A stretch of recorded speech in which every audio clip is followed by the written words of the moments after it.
As I said right at the top of the list, what we're going to start off by is thinking about covering the basics.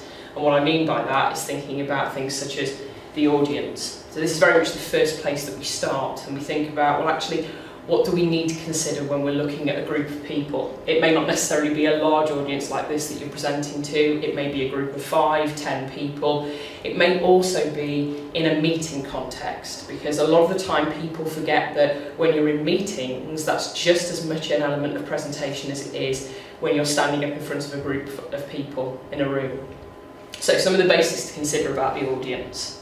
Firstly, how many? One of the things I've just talked about, from a practical point of view, it's getting you to think about what kind of equipment do you need, if you're issuing handouts, if you're thinking about some of the more interactive elements that you're going to do. That's an important first point to consider. Secondly, who else is speaking? Are there any other speakers? What's the context of their delivery?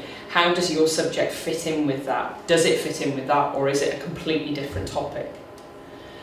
What do they know about your subject? So what are the audience aware of? Will they understand some of the language that you use? Will you need to go from basics on that language?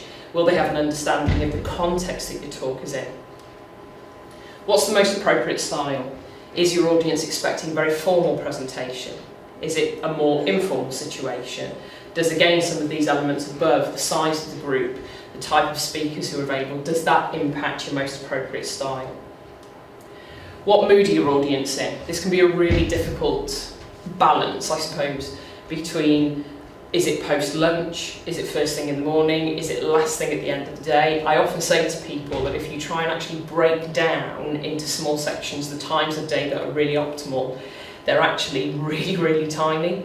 So one of the things for you to think about is, how do I ensure that I am keeping my audience engaged?